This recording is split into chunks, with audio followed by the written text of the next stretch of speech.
మనకి ఇండియాలో ఒక్కసారి రాజ్యాంగం కనుక ఒకసారి చూసుకుంటే మనకి ప్రజాప్రతినిధులు అంటే మనకి ఎంపీలు కానీ ఎమ్మెల్యేలు కానీ మినిస్టర్లు కానీ లేదంటే సీఎం కానీ పిఎం కానీ ఎవరైనా సరే ఒక 2 రోజులు కానీ నెల రోజులు కానీ సంవత్సరం కానీ ఎన్ని సంవత్సరాలైనా సరే జైలుకి వెళ్ళారు అంటే మరి వాళ్ళ మంత్రి పదవి ఊడిపోయిద్దా అంటే ఎట్టి పరిస్థితుల్లో ఊడిపోయే ఛాన్స్ అయితే లేదు.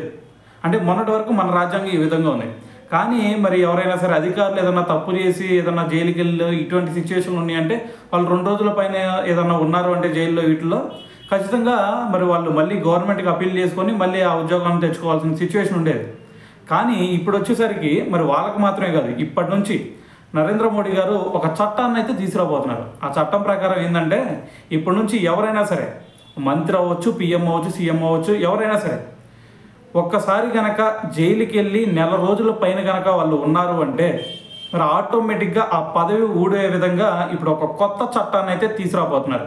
సో మరి ఇది ఖచ్చితంగా మరి ఒక బిగ్ డెసిషన్ అనే చెప్పాలి. ఎందుకంటే మరి దీన్ని కనుక దుర్వినియోగం కనుక చేశారు అంటే ఇంకా ఆటోమేటిక్గా ఎంతమంది పదవులు ఉడతాయో కూడా ఇక్కడ అర్థం కాని సిచ్యువేషన్. సో ఏదైనా సరే మరి ఇప్పుడు ఒక డేరింగ్ స్టెప్ తీసుకొని మరి నరేంద్ర మోడీ గారు అయితే మరి బిగ్ స్టెప్ అయితే తీసుకోవడం జరిగిందనమాట.